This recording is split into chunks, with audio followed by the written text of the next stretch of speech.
كما بدأكم تعودون فريقا هدى وفريقا حق عليهم الضلالة إنهم اتخذوا الشياطين أولياء من دون الله ويحسبون أنهم مهتدون. یعنی فرماتا ہے خدا تعالیٰ جیسے کہ ہم نے تم کو پہلی بار پیدا کیا، جیسے کہ ہم نے تم کو پہلی بار شروع پیدا کیا، دوبارہ پیدا کیے جاؤ گے تم. یہ جیسے کہ ہم نے تم کو پہلی بار زمین سے پیدا کیا، دوسری بار زمین میں جاؤ گے تم بعد موت کے. تحقیق ایک گروہ کو راہ دکھلائی ہے خدا تعالیٰ نے، اور ایک کو نہیں، کیونکہ لائق ہوئی ان پر گمراہی. پکڑا تھا دوست انہوں نے شیطانوں کو، اور سمجھتے تھے کہ تحقیق وہی ہدایت پانے والے ہیں. تو دنیا میں ہمیشہ سے دو گروہ رہا ہے، حق و باطل. یعنی یہ جھگڑا ہمیشہ سے ہی چلا آ رہا ہے حق و باطل کا. اور اسلام جو آیا ہے استراپا جہاد ہے باطل قوتوں کے خلاف. اسلام کیا ہے؟ باطل قوتوں کے خلاف جہاد ہے. یعنی ستیتا کے لیے لڑو اور اس کے لیے جان دے دو. اگر واقعی تم بھگوان کے پوجنے والے یا اللہ کے چاہنے والے ہو، کیونکہ اللہ کو قربانی بڑی پسند ہے. کون سی قربانی؟ جو اس کے راہ میں لوگ مارے جائیں. اس لیے مارے جائیں کہ باطل قوتوں کے ساتھ وہ لڑے، تاکہ سارے سنسار میں کیا ہو، ساری دنیا میں کیا ہو، ستتا ہو جائے. ست جو چیز ہے وہی غالب آ جائے. تو یہی لڑائی حق و باطل کی روز اول سے چلی آ رہی ہے، جو آج تک چل رہی ہے.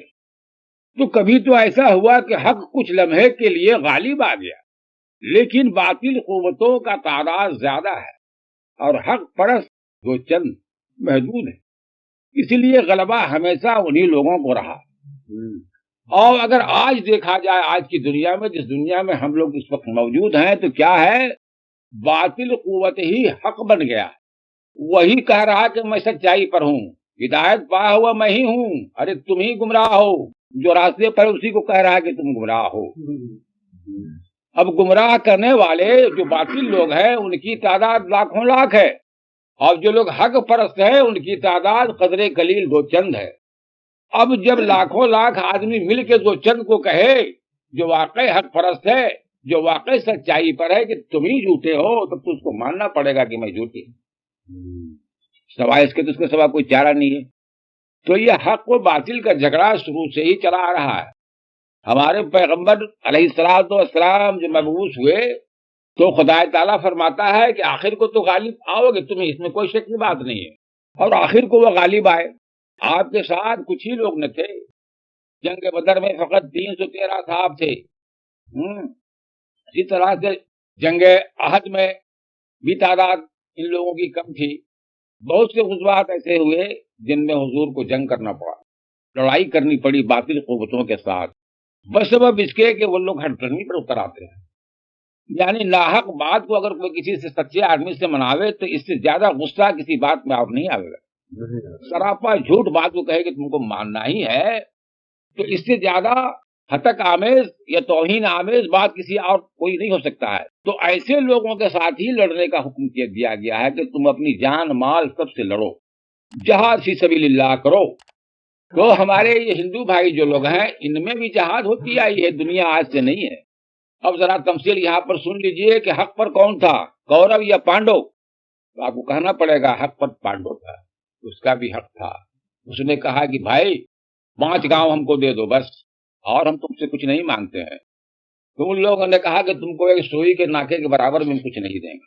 کورو نے کہا کہ تم کو 5 گاؤں، ارے تم کو سوئی کے نوک کے برابر بھی ہم کچھ نہیں دیں گے. تم ہو کیا ہمارے سامنے؟ ہم 100 تم 5. آخر کیا ہوا؟ مجبور ہونا پڑا ان کو لڑنے کے لیے. تو یہ تھے حق پر وہ تھا باطل. اس وقت تو اسلام نہیں آیا تو کوئی اور قوم نہیں تھی. اس لیے اب دیکھیے بلائیے کہ بات ایک ہی ہے. ادھر کورب لوگ تھے، یعنی تمام بادشاہت ان کی تھی، رعایا ان کے ساتھ تھی، صرف 100 کا گنتی نہیں ہے. ادھر 5 بھائی پانڈو ہیں، وہ اکیلے ہیں. اب کرتے کیا ہیں وہ کہ بھائی تو ہم لوگ تو بالکل ہی ہیں، نیتا ہے کچھ ہے ہی نہیں. تھا 5 آدمی سارا بھارت سے لڑے گا، کیسے ہو سکتا ہے؟